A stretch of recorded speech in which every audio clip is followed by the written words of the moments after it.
Hello, Zaldin Palantir. I just finished watching episode 64 of Hunter x Hunter, and I have to say, wow, that was a pretty amazing episode. That was probably the best episode we've had yet in this arc. Wow. Wow, okay. Basically, you can divide this episode into two parts. Part one would be the training. This is probably the most important part of the training they've undergone yet. Part two would be the bomber. The bomber. And this was truly a gem among gems in the Greed Island arc. Okay, we're going to start off with the training. The end of their training, or I'm assuming it's the end of their training, monster hunting. They start off hunting the little ball monster. Basically, Bisky says, Gon and Killua, you guys, you're strong and you're fast, but you need to learn how to devise strategies to defeat your enemies, and that's where the monster hunting comes into play. The monster hunting is supposed to help them devise their strategies.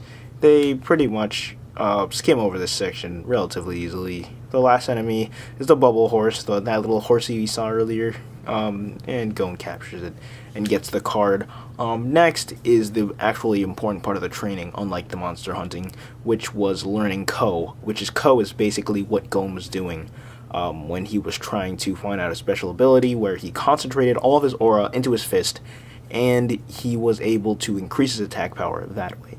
Bisky says this is one way of doing it, and if you block an enemy, you're going to need to work on your defense. If you block an enemy with Ko, it's kind of bad, because if you concentrate all your aura into your face, you're not going to have any aura anywhere else in order to actually defend. So, she says, you combine Ten and Ren, and you can do Ken. Ken is pretty much a full body defense, not as strong as Ko, but it gets the job done.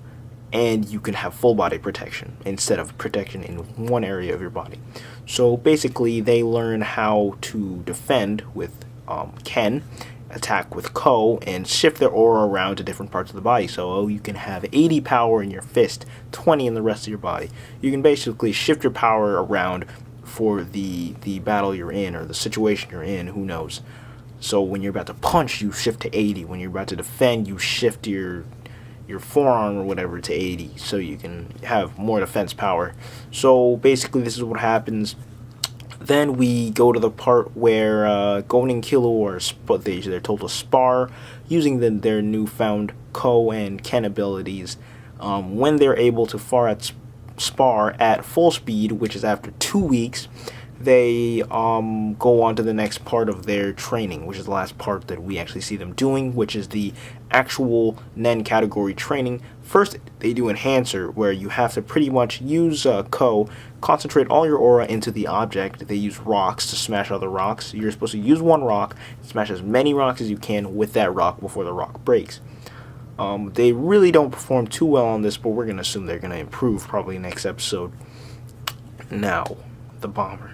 Wow.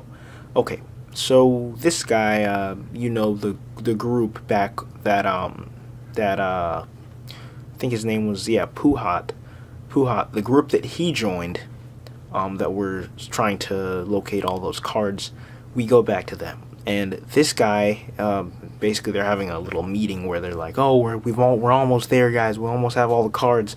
Our alliance is going to be super great. Yay.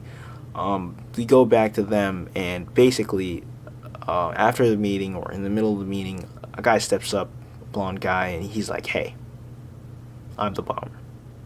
I am the bomber. And everyone at that point is just like, what the fuck? What the fuck? You're the bomber? What does that even mean? Alright, and then this guy just completely unravels his plan, and this is probably one of the more badass plans I've heard. I'm very interested in seeing how it's going to end. He's planted a bomb on every person in the room.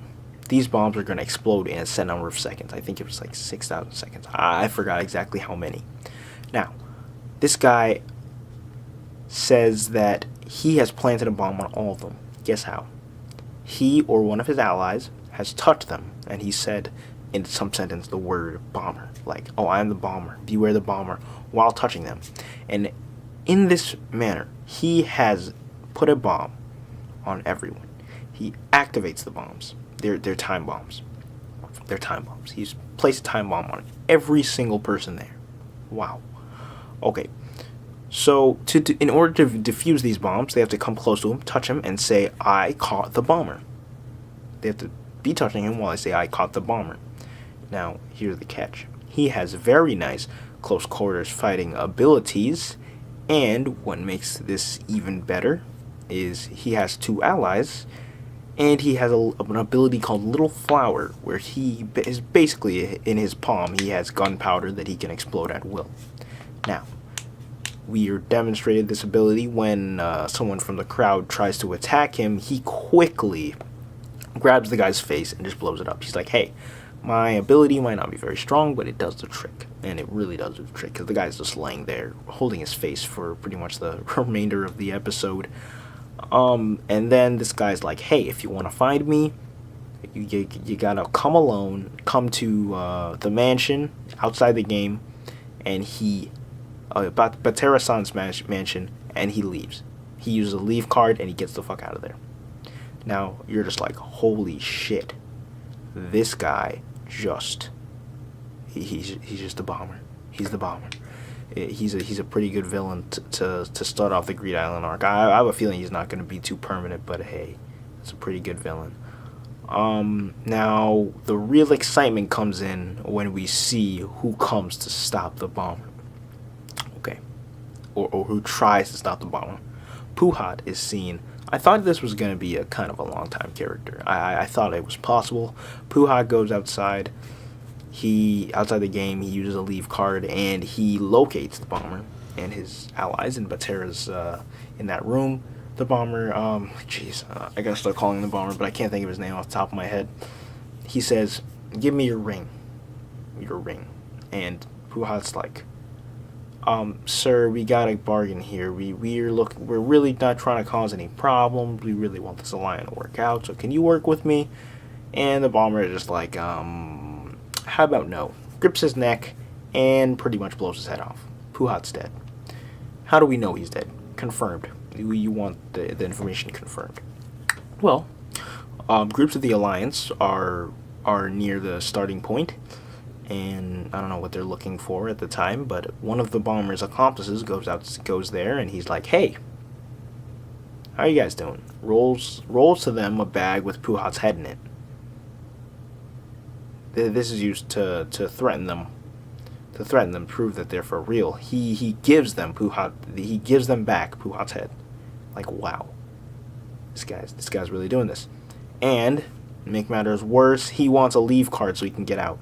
Now, something that really struck me, he asked for the leave card. It took him some convincing, because he's like, the only way we can disarm the bombs is all 3 bombers are together, because apparently they all call themselves bombers separately. I'm sorry, by the next review I'm going to have all their names down. I really don't know at the moment.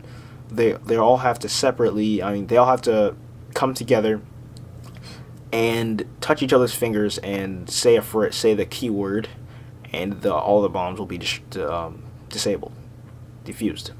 So they need to be all together. So basically, you're gonna want him to leave to go back to the real world, so they'll all be together, so they can defuse it when the time comes. So someone gave him the leave card, and he punches him in the face abruptly after he gives him the leave card, saying, "Hey, we're gonna need 3 more of those later." And you're just like, wow, these guys are really dicks. Or at least that guy's a dick. Well, they're all dicks, just because of this whole plan. Anyways, that's all we have of the bomber story for now. Now, this part of the episode, if the bomber story wasn't enough, we've got a part of the episode that will be permanent, and that did indeed arouse me. Not in that way. Please. Okay. So, the part that really got to me was the last part, where we see the Phantom Troop in a boat riding towards Greed Island. They are coming to Greed Island from the outside. Outside the game, they're coming towards Greed Island. They're like, "Oh, we found it. We found Greed Island." And now I am very, very interested in seeing what's going to happen from this. I am a huge Phantom Troop fan, and I'm always open to seeing what the hell they're going to do next. So yeah, that's pretty much this chapter in a nutshell. I'll be sure to do the next chapter, guys. Go ahead and comment, like, subscribe if you enjoyed the material today. Yeah, it's Alden Palance here. It was real fun. I'm out.